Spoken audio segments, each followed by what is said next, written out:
Hey friends, welcome to the Empowered Homes Podcast. The purpose of this podcast is to grow strong families by connecting church and home.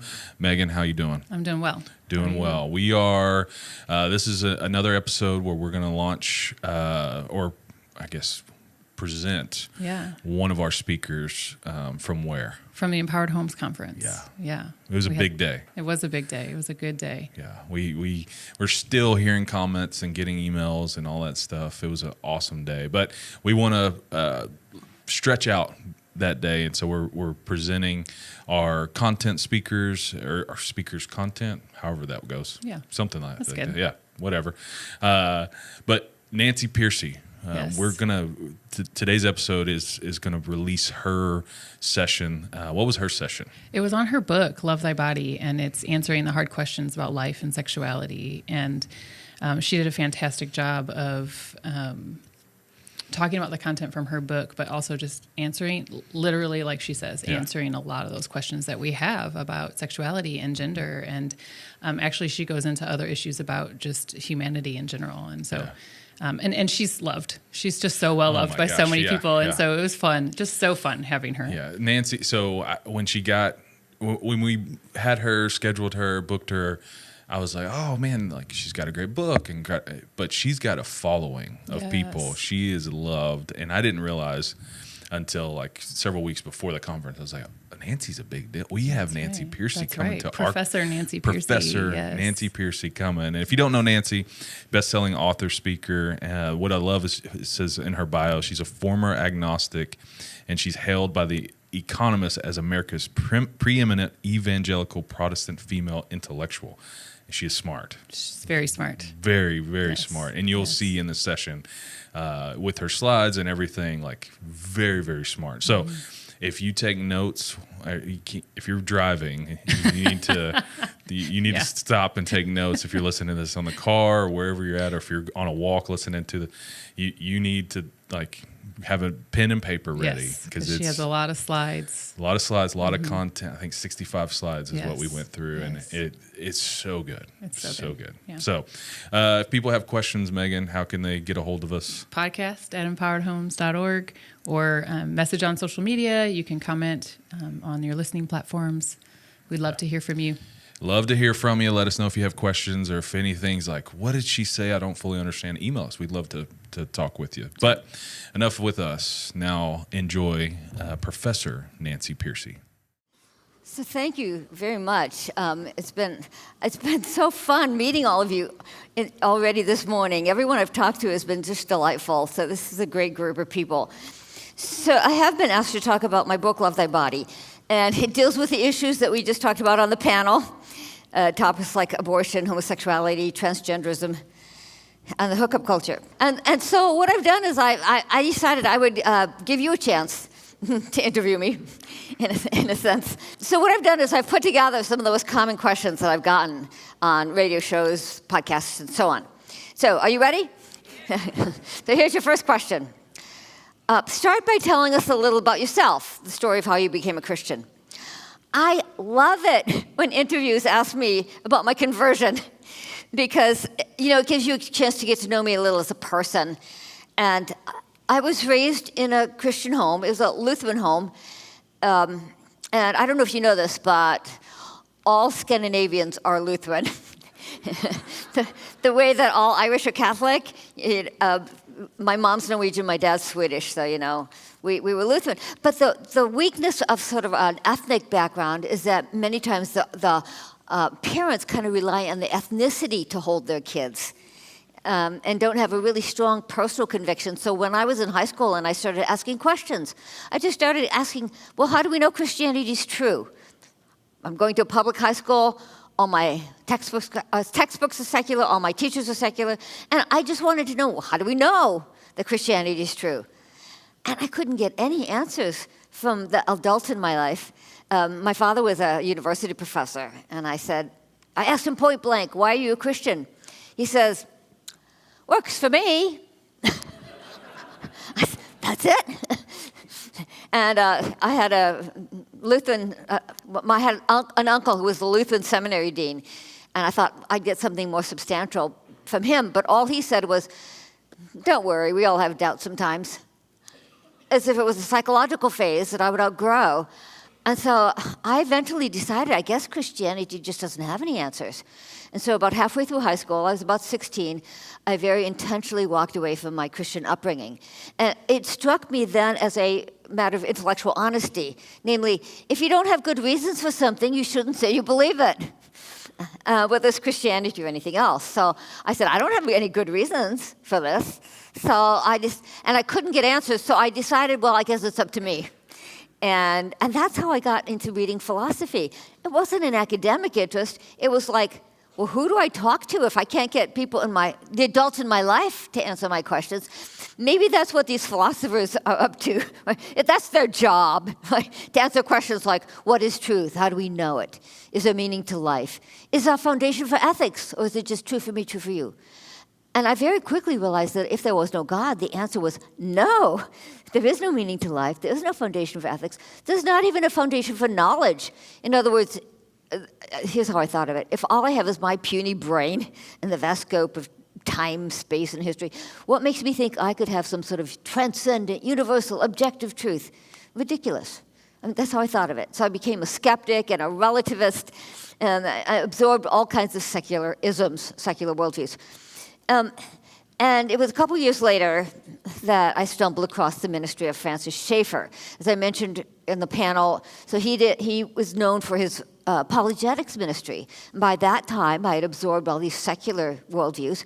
And so I was primed for an apologetics ministry.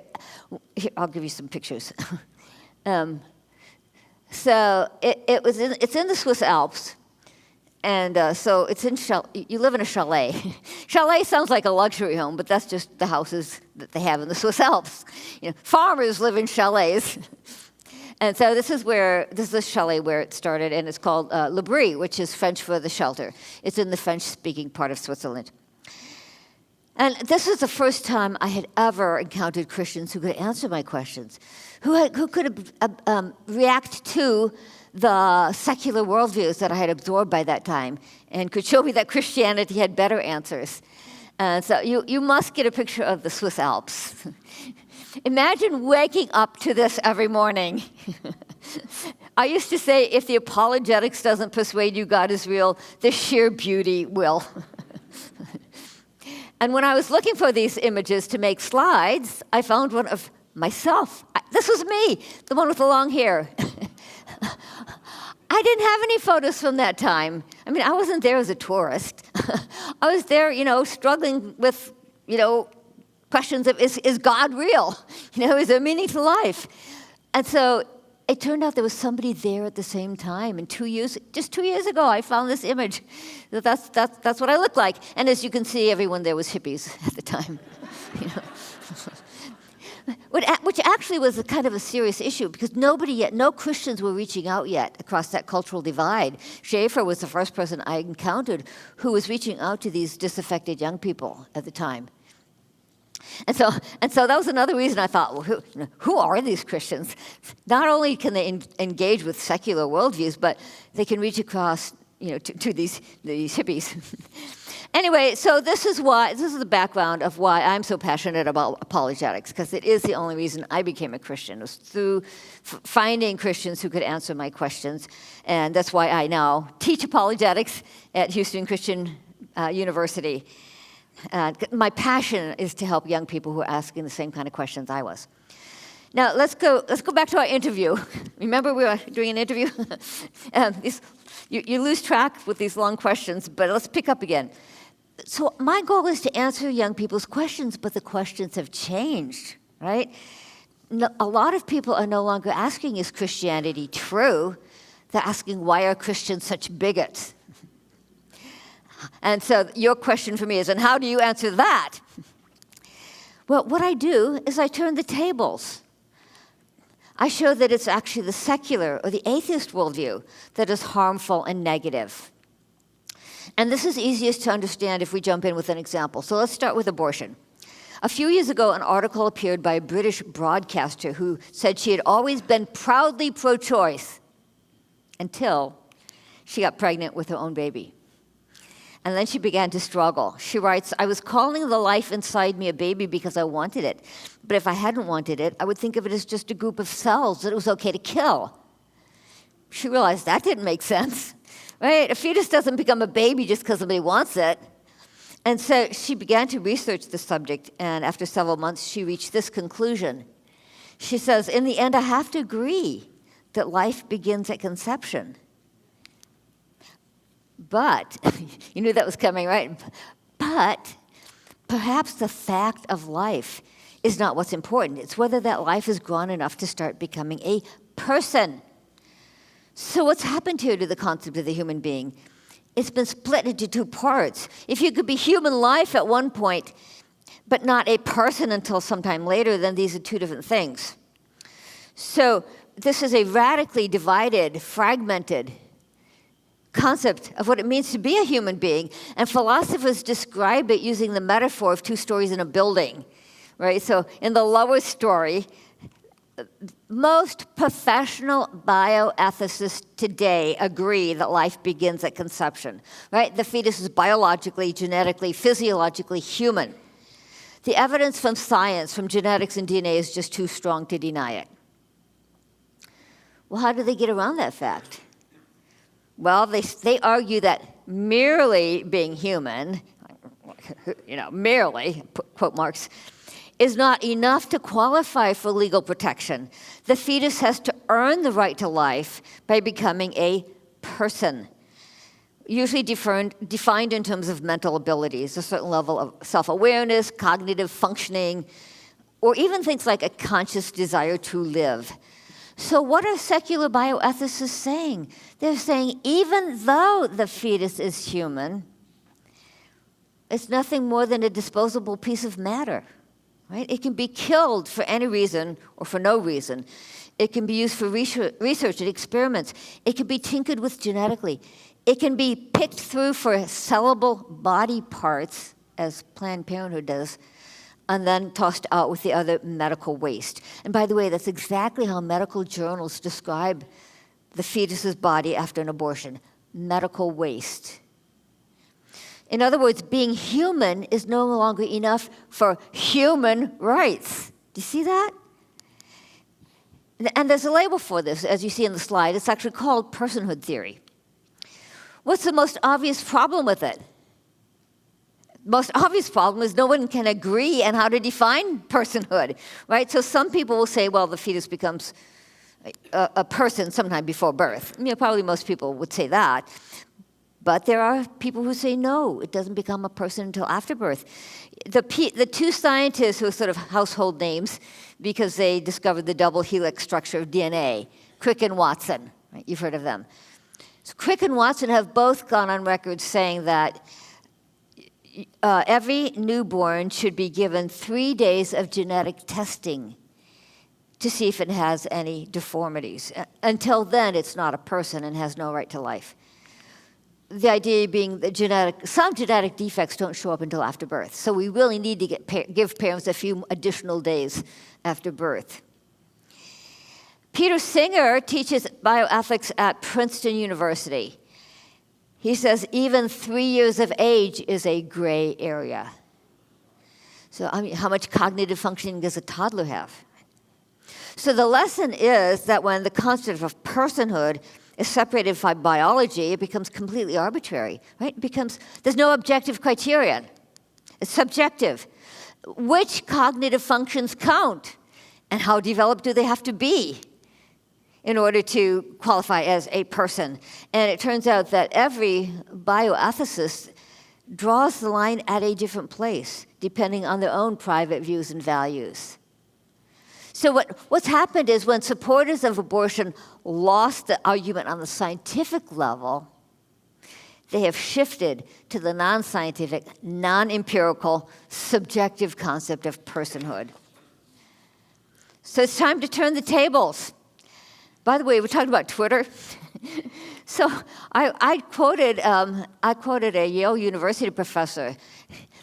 He said this in the New York Times: The question of abortion is not actually a scientific question. It's not a question about biology. We're not talking about biological life here.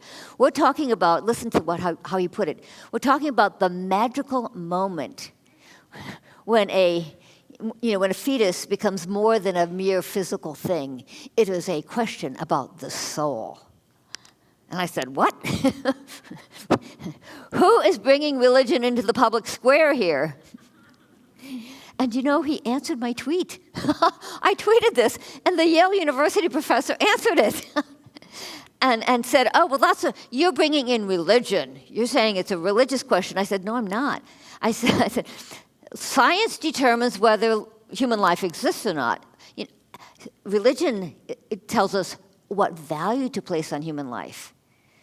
But we don't place value on human life until we know it exists. And that's up to science.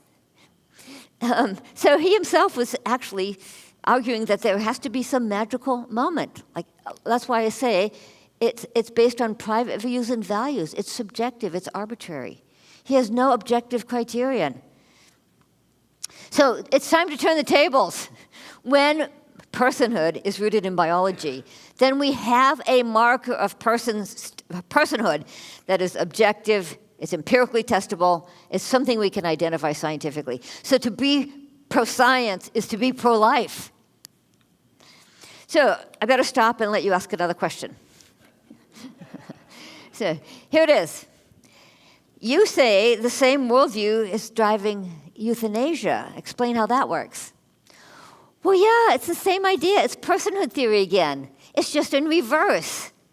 The secular bioethicist says if you're mentally disabled, if you lose a certain level of cognitive functioning, then you are no longer a person. Do you see how they just back up? The fetus becomes a person, but then if you lose cognitive functioning, you go back to being merely human. Merely a body is how I've seen bioethicists say. Merely a body. And you're obviously still human. You didn't become an alien species, but now you are no longer a person. And at that point, many bioethicists say you can be unplugged, your treatment can be withheld, your food and water can be discontinued, and your organs can be harvested. So you see, once again, being human, the secular person acknowledges that you're still talking about a human being, but being a human is not enough for human rights anymore. Let me give you an example. So some of you will remember this. My students don't anymore, but some of you will remember. What was the case, the euthanasia case that won a lot of attention in the media, even went to the Supreme Court?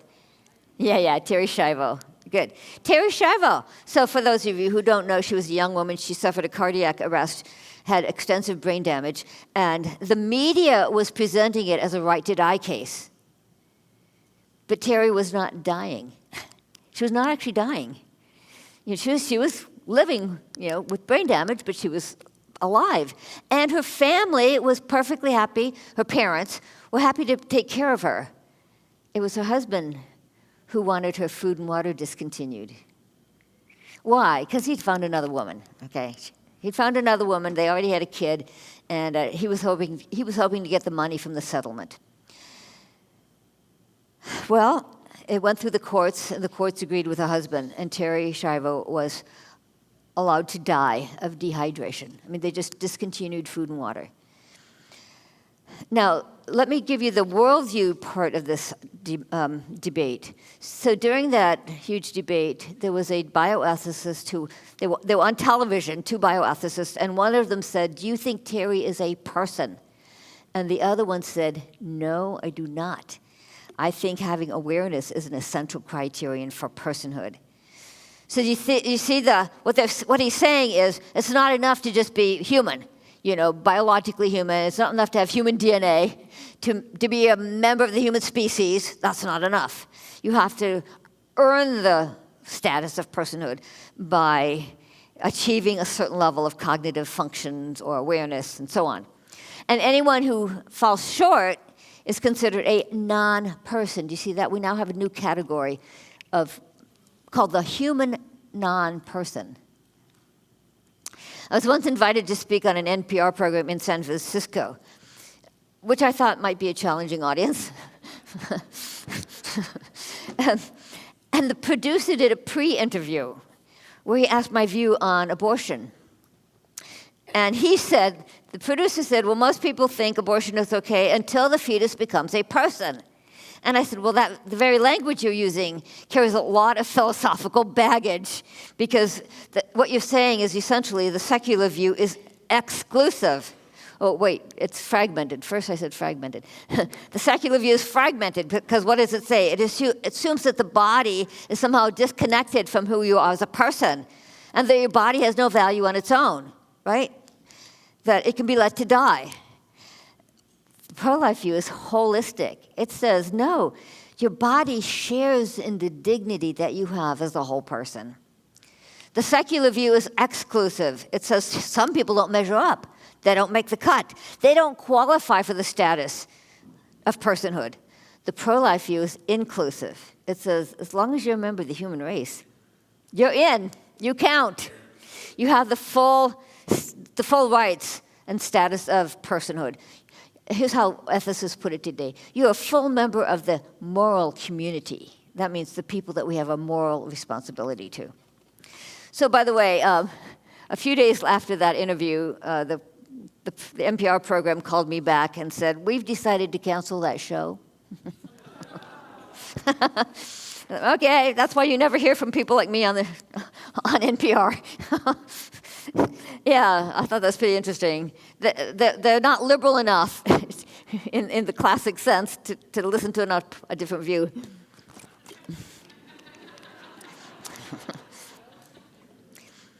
So let's move on to the next question I always get, and it goes something like this. The most surprising thing about your book is that you claim that there's a common thread connecting these life issues like abortion and euthanasia to questions of sexuality. Now explain that one. Well, the common thread is this division that we've been looking at between the body and the person. And let's take something every young person faces today, which is the hookup culture. And the entire premise of the hookup culture is that sex can be purely physical, cut off from the whole person. In Love Thy Body, I include several poignant quotes from college students, like Alicia, who says, hookups are very scripted.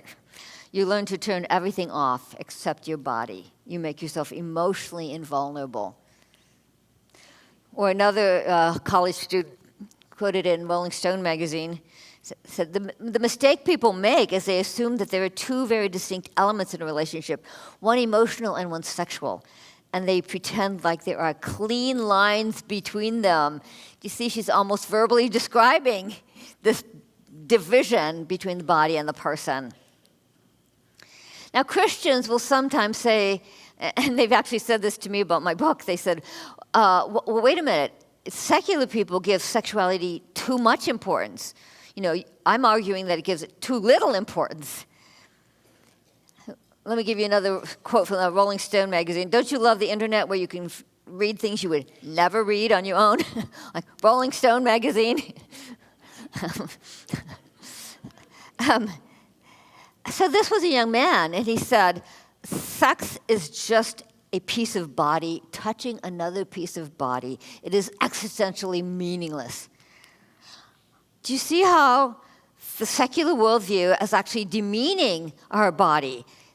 You know, that body contact from one person to another is existentially meaningless.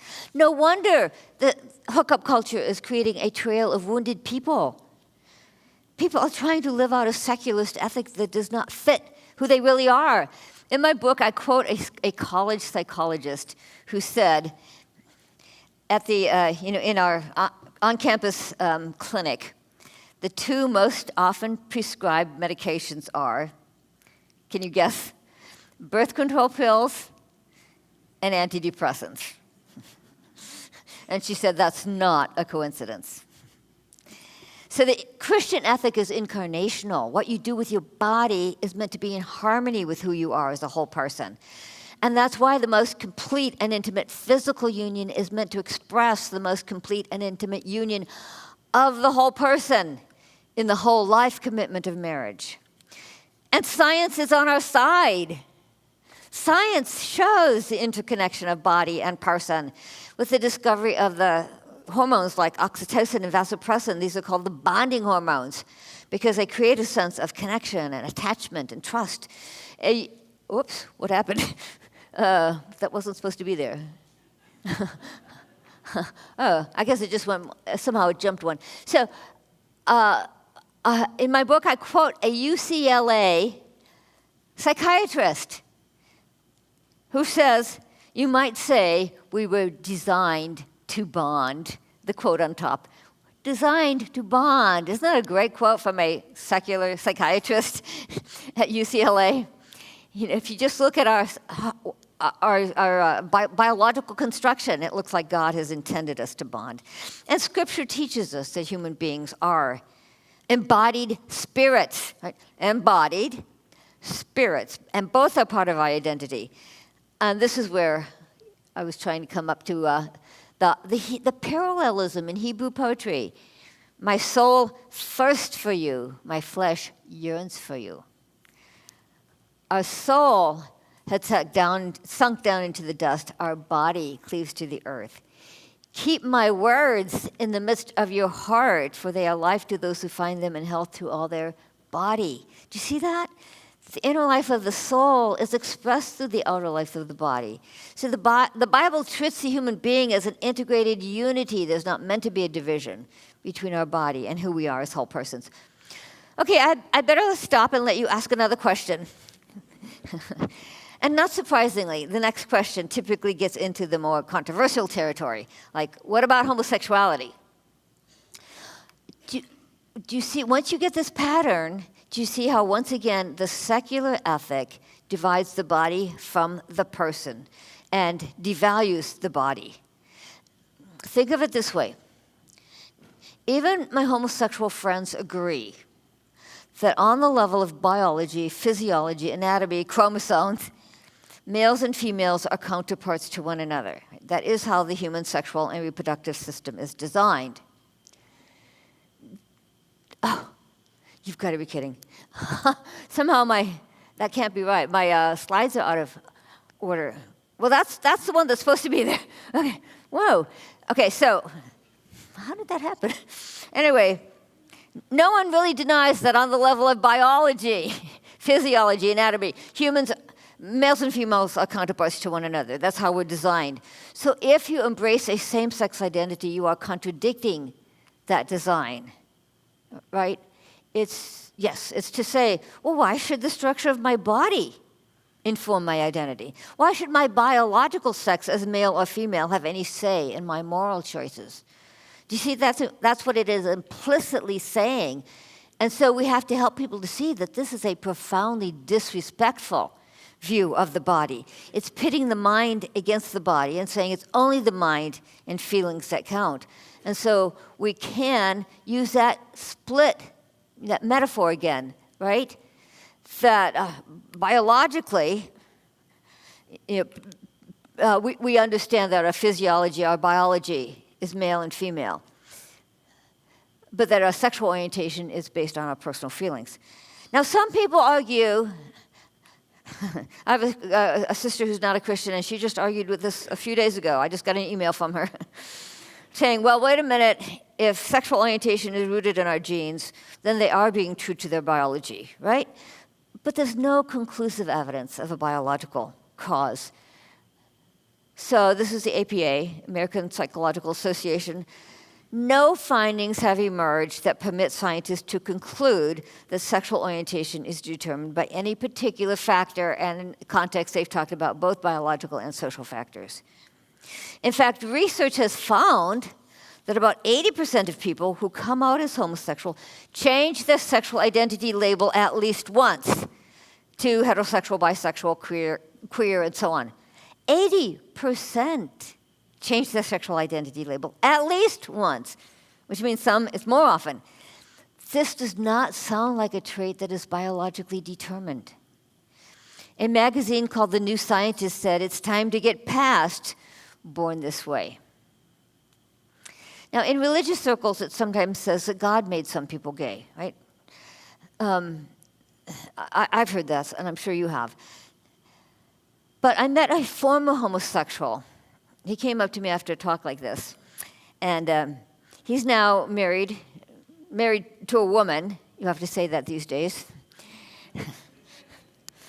And has 3 children. And he offered a very interesting argument for this. I thought it was good. He said, if God makes some people gay, then wouldn't that make him a cruel God? Because it would mean that he's engineered their minds and emotions for attraction to the same sex, but he's created their physiology to be in direct opposition to that attraction. Would God create people to be torn in 2 conflicting directions like this? In the Christian worldview, things like conflict, self-division, self-alienation are products of the fall, not of creation. And yet, today it is widely accepted that if somebody experiences that conflict between mind and body, that it's only the mind that counts, right? Your feelings, your desires. So what should our response be? Once again, we should ask, well, why should we accept such a negative view of the body? Such a devaluation of the body? The Christian ethic is holistic. Our minds and emotions are meant to be in tune with our body. So it's an ethic that overcomes self-alienation. It leads to a sense of internal unity and wholeness. In a real interview, this is where I pause and let the radio host break in with another question. And sometimes, often what they'll say is, yeah, in your book, you're arguing that a secular worldview demeans or denigrates the body, devalues the body, right? That's not what we usually hear. And that's true, right? If a person does not believe in God and they think the physical world is all that exists, you would expect him to think the physical world is really important, right? But actually, surprisingly, it's the opposite. It says that the body is not important, does not have high dignity or value. Why is that? The reason is that the secular ethic derives from a theory that nature is a product of blind, purposeless forces, and therefore the human body has no intrinsic purpose that we are morally obligated to respect. Listen to how one very outspoken lesbian defends homosexuality. Her name is Camille Paglia. Have some of you read Camille Paglia? Some Christians follow her because she's a little bit of an iconoclastic feminist. She says male and female, sexuality is not just a social construction, right? Because that's kind of the feminist line. It's a social construction. She says, no. Nature made us male and female. And listen to how she puts it. Our sexual bodies are designed for reproduction. Designed, kind of an odd word for an atheist. But wait a minute. If nature made us male and female, how does she defend being a lesbian? And by the way, she's now deciding to identify as transgender for the past year or so. She's gone beyond lesbian, and now she's transgender. But either way, right? How do you defend rejecting your body? So she says, well, nature made us male and female, but why not defy nature? After all, fate, not God, has given us this flesh. We have absolute claim to our bodies and may do with them as we see fit. Do you see the logic there? She's saying if our bodies are products of mindless, purposeless forces, they have no intrinsic purpose. They convey no moral message. They give no clue to our identity. We may do with them as we see fit. But what does the Bible teach? It teaches that nature was designed for a purpose. Right? That it was designed intentionally. And once again, science is on our side. It's evident to observation that living things are structured for a purpose. Eyes are for seeing, ears are for hearing. Wings are for flying, fins are for swimming. In fact, the development of the entire organism is directed by an inbuilt plan or blueprint, right? DNA. So science itself tells us that nature exhibits a design, a plan, an order, a purpose. So as Christians, we should stand apart from the secular culture by having a high view of the value and worth of God's creation. In Love Thy Body, I tell lots of personal stories, and one of my favorite is the story of Sean. As a young man, he identified as gay and was exclusively attracted to other men. Today, he is married to a woman and has 3 children. And what's interesting about his story is that he grew up in a gay-affirming family and attended a gay-affirming church. So he didn't think there was anything wrong with being attracted to the same sex. So why did he change? Here's his reasoning. He said, as a man, I realized that God's original intention for me in creation was to be able to relate sexually to a woman. And this remained true quite irrespective of whatever feelings I might have. So he says, I did not try to change my feelings directly, which rarely works, right? But instead, my goal is to acknowledge what I already had, which was a male body, as a good gift from God. And eventually, my feelings started to follow suit. So, in other words, he did not defy nature. He accepted his body as fundamentally good. And that's the question that's really at the core of this debate. Do we live in a cosmos operating by blind material forces, or a cosmos designed by a loving creator, which is therefore intrinsically good? Now, not surprisingly, the follow-up question in a real interview is often about the other cutting-edge issue of our day, which is transgenderism. What's the worldview driving transgenderism? Well, it's the same worldview. That's why transgenderism has been taking over our culture so quickly. It's the same worldview because it's the same devaluation of the body. Transgender activists argue explicitly that your gender identity has nothing to do with your biological or your physical sex. Look, a few examples. This is a BBC documentary. It says, at the heart of the debate is the idea that your mind can be at war with your body. At war with your body. And of course, who wins that war? It's the mind. Or there's another BBC video that features a young woman who identifies as non-binary, telling teenagers, it doesn't matter what living meat skeleton you've been born with, it's what you feel that defines you. So do you see the body has been demoted to a meat skeleton? Jessica Savano is a male-to-female transsexual who created a Kickstarter page for a documentary titled, I Am Not My Body. Well, that title pretty much says it all, right? My body is not part of my authentic self. Okay, how many of you watched Blue's Clues when you were younger? Or actually, with this audience, I guess I should say have kids. When I speak to a younger audience, it's amazing. They just go crazy when I put this slide up. I didn't realize how popular Blue's Clues was, but if I speak to students, student audience, they'll go, Blue's Clues. They were all raised on Blue's Clues. By the way, and how many of you did see, though, for Gay Pride Month, they had a pride parade. That's supposed to be RuPaul, by the way. The gay, RuPaul, you know RuPaul, right? Drag queen. Anyway, so essentially, it was telling kids that your body gives no clues to your identity. And it's even reaching down to newborns. Gender-neutral parenting. A Facebook page says point blank, there is no such thing as biological sex. It says, sure, people have bodies, chromosomes, and genitals, but calling this sex is a social construction, not a biological fact. This is serious biology denial. And again, do you see how it is based on or expresses this radically divided, fractured, fragmented view of what it means to be a human being? And we can use our illustration again, so the 2 stories in a building.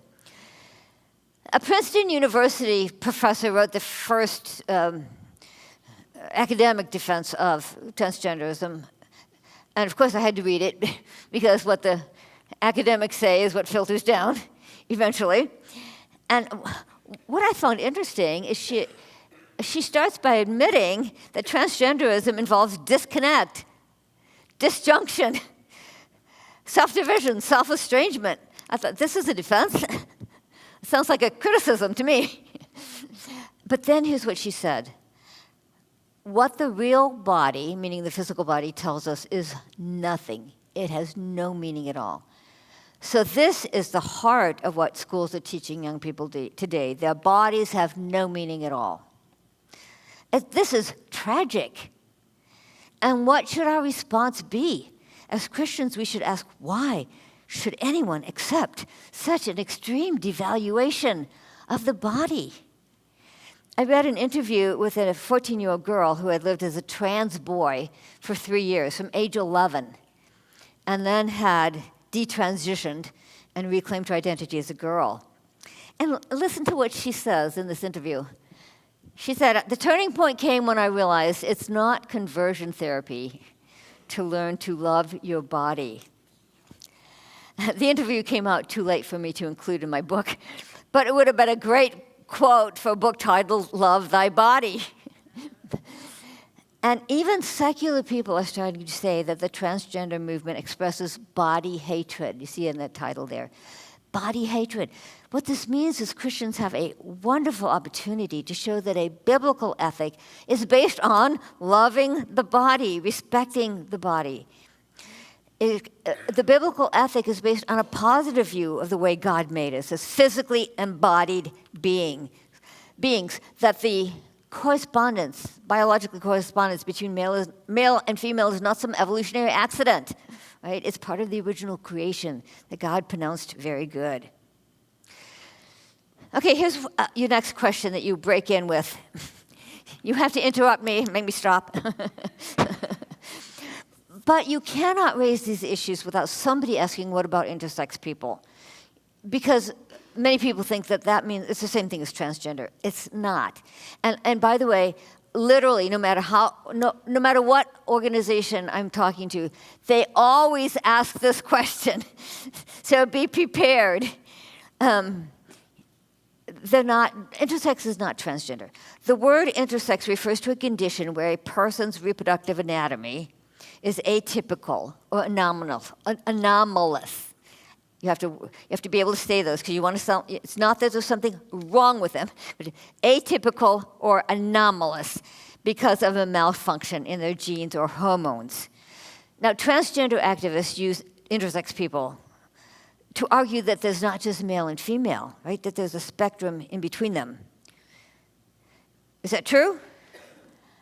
No, it is not. There are still only 2 gametes. I gave this talk only a week ago at Liberty University. So I paused and said, do we have any biology students here? And there was a huge yay that rose up from the crowd. And we got a lot of biology students here because I use the word gametes, and most of us don't even know what that means. Okay, it means sperm and egg. There's only 2 gametes, sperm and egg, and that's what makes a person male or female. There's no spectrum in between. Can you imagine a spectrum between sperm and egg? No, you can't even conceptualize it. The point, though, is that intersex people should not be used as a political football by radical people who want to deconstruct the male-female binary. When I was writing Love Thy Body, I was contacted by an intersex woman. So this was cool. I got to interview her. And here's what she said. She said, how do you think it feels being a pawn in someone else's game? It hurts to be shoved into the LGBT camp by either side. So they're used as a political football by those who want to deconstruct the male-female binary. But she also had been misunderstood by Christians. That's why she says either side, because Christians don't always know what intersex is. So that's why it's brief, but it's an important thing to keep in mind. So let's now talk about practical strategies. Some of our questions at the panel were practical strategies. What do we do if someone in our family or church or Christian school identifies as gay or trans? In Love Thy Body, I tell the story of a woman named Jean who lived as a lesbian for many years, but now is married to a man and has 2 children. And what was the turning point for Jean? She says, I came to trust that God had made me female for a reason, and I wanted to honor my body by living in accord with the Creator's design. So strategy number 1 is use positive language. Honor your body. Respect your biological identity. Live in tune with your body. Live in harmony with the Creator's design. And like I said in the panel, let's face it, Christians are known for giving out a negative message, right? And it's true, you could talk about it's a sin, it's against the Bible, and that's true. But the way we start, the first approach, the way we win people's hearts is by learning to communicate a positive message. The biblical ethic is showing us how to honor and respect our body. I was invited to give the plenary talk at CMDA, Christian Medical and Dental Association.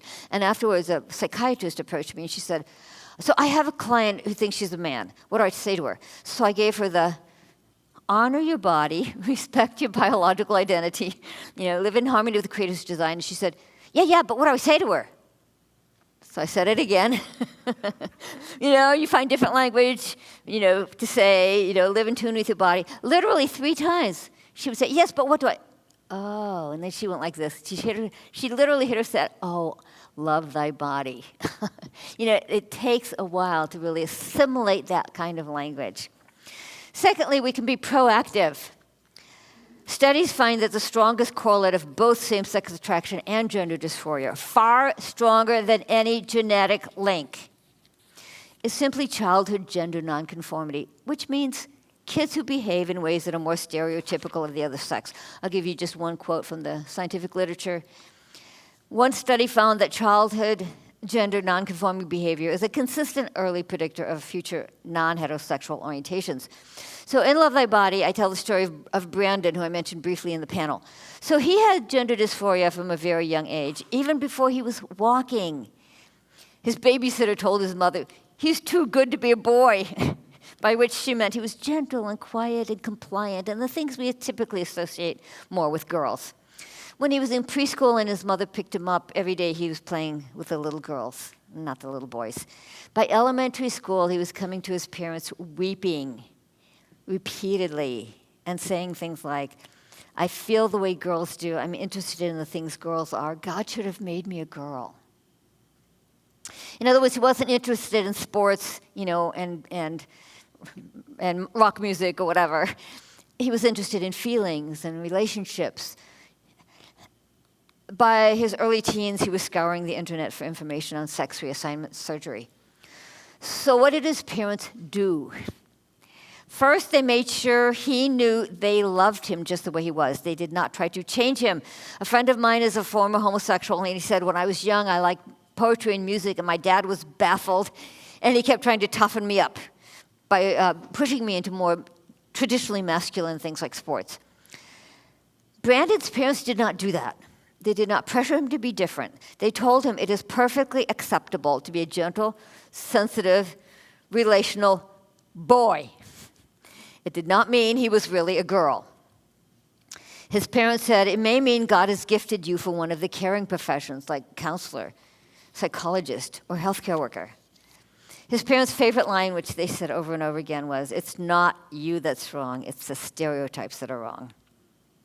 And of course, in the same way, it's acceptable for a girl to be gender nonconforming, to be more assertive or interested in STEM subjects, for example. In Romans 12, the gifts of the Spirit are not divided by sex. Prophecy and teaching are not masculine as we might expect, and mercy and service are not feminine. Eventually, Brandon came to accept that it is scientifically impossible to change your sex. There's a very popular TED Talk by a cardiologist. And the most famous line is, every cell has a sex. Right? Men and women are different down to the cellular and molecular level. And of course, you cannot change every cell in your body. It's impossible. One of the tragedies of this issue is that most people with gender distress suffer additional mental health issues, and that's why we should not be fast-tracking them into transition. So this was the first study ever done on transgender kids, transgender girls specifically. And Lisa Littman at Brown University found that 63% of young people who wanted to change their gender identity had been diagnosed with at least one mental health disorder prior to the onset of their gender dysphoria. So things like anxiety, depression, ADHD, OCD, self-harm, eating disorders, bipolar, autism. Autism is the most reliably associated, by the way. Nobody knows quite why, but that's been the case for decades. Back when it was called transsexualism, it was often connected to autism. So today there is a growing number of detransitioners, and they're starting to bring, have you been following this? They're bringing lawsuits against these clinics now for fast-tracking them and for failing to address these psychological issues, which many of them had, prior to transition. So this is good. These clinics are being held accountable, and if you're not following them in the news, you might want to follow some of them. It's very good that they're finally being held accountable. Often on these issues we're asked, well, how do other people's choices affect you? Why not just let them live the way they want to? Well, the answer is that when laws are changed, that affects everybody. So the next strategy is to understand the laws. A free society is possible only if it recognizes that some rights are pre-political. That means the state does not create them, the state merely recognizes them. They are pre-existing. So let's give some examples. Abortion. The right to life is the most fundamental right of all, right? It's a right you have just because you're a member of the human race. States don't create this right. States only recognize it. The problem is that the only way the state could legalize abortion was to rule that the fetus is human but not a person, right? So therefore not a legal person worthy of protection, which means that the state has claimed the authority to decide which humans qualify as persons with the right to live, based not on biology, but based only on its own legal fiat. Do you see that? So as long as the right to life was rooted in biology, then that was something external to the state, and the state had to recognize it. But now the state has decided, no, biology doesn't matter.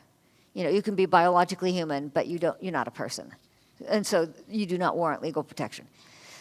Marriage. Marriage is a pre-political right. It's based on the fact that men and women naturally come together to form families. Humans are a sexually reproducing species, to make it sound scientific.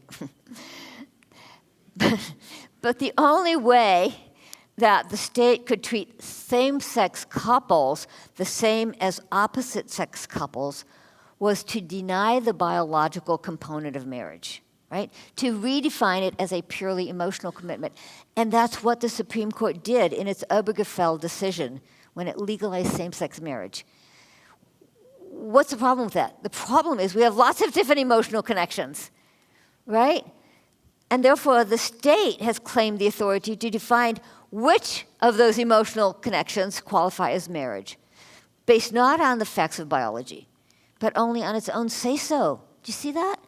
That's a huge power grab by the state. The state can now define marriage. Parenthood. Up until now, who counts as a child's legal parents was based on biology. The woman who gives birth is the mother, and her legal husband was presumed to be the child's biological father. This was actually called the presumption of parentage.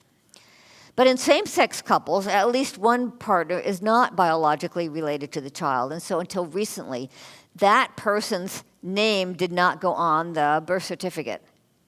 They could adopt, of course, but same-sex parents wanted to be treated exactly like opposite-sex parents. Anything else, they said, is discrimination. And in a 2017 decision, the Supreme Court agreed. It gave the non-biological same-sex spouse the presumption of parentage. So essentially, in principle, the state has claimed the authority to redefine parenthood without regard to biology. right? So in principle, the parenthood is now treated as something created by the state. You are your child's parent if the state says you are. I mean, in principle, that's what this means. Finally, until recently, gender identity followed naturally, organically from your biological sex. We didn't really think gender and sex were different. But the only way the law can treat a transgender woman, that is somebody who is biologically male, the same as a biological woman, is to dismiss biology as irrelevant.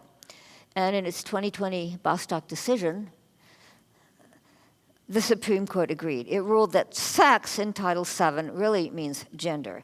So now the law will only recognize your gender, whatever you say your gender is, not your sex. So whatever you present is, male or female, that's what the state will recognize. So what's the principle in all these cases?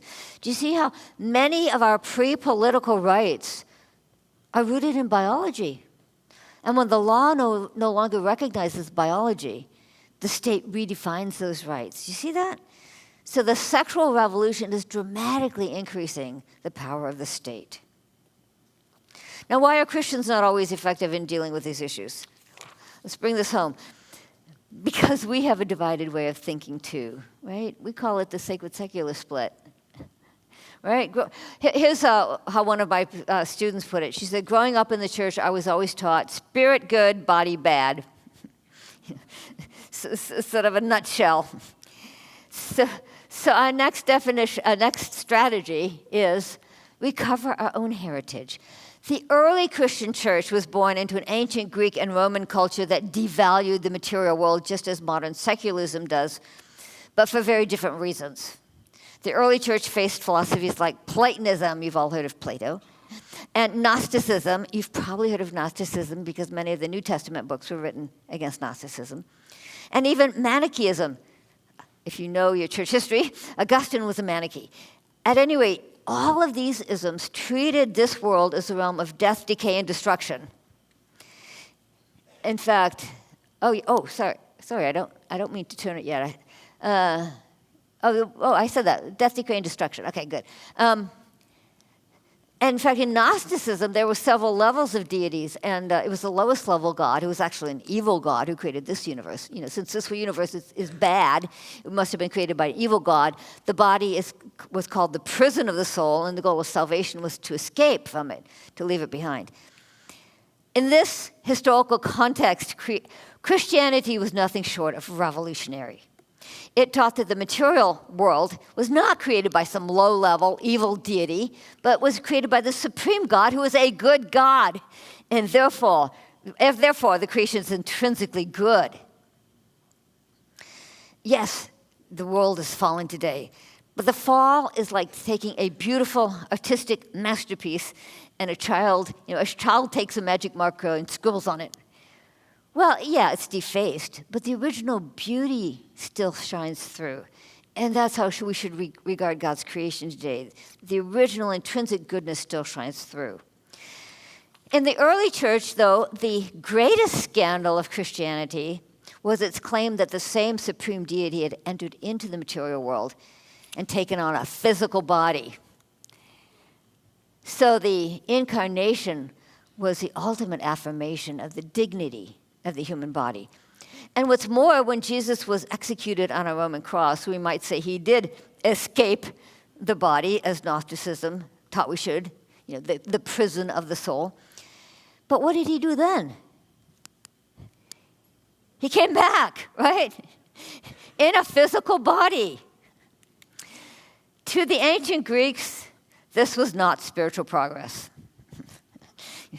This was regress. They literally argued, who would want to come back to the realm of the body? So the resurrection of the body was utter foolishness to the Greeks, as Paul puts it.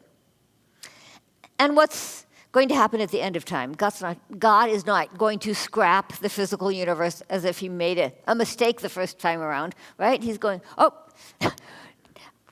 no. We've skipped another one. Oh, really? Maybe I did lose it.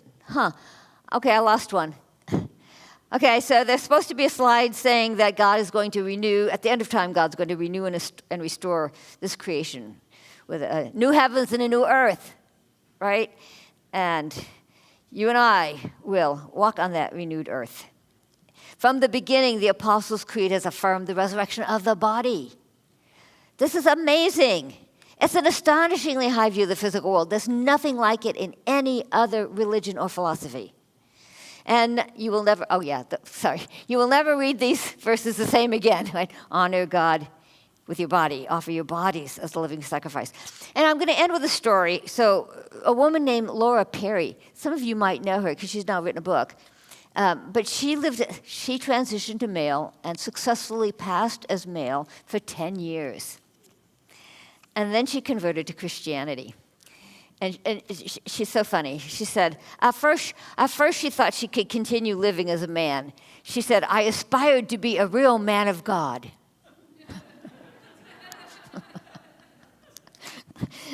I love that. And one day when she was praying, she seemed to hear God say to her, you cannot claim to love me and yet reject my creation. And she knew what that meant, right? Her body. And today she has transitioned, de-transitioned, as you could see, and is living as the woman that God made her to be. So what's the answer to the secular worldview on issues of sexuality? To build a Christian culture that loves God and loves his creation. Right? The good news is not just salvation. The good news is creation. Right? That God created you, body and soul and body. And that he does call you to love your body. Thank you very much.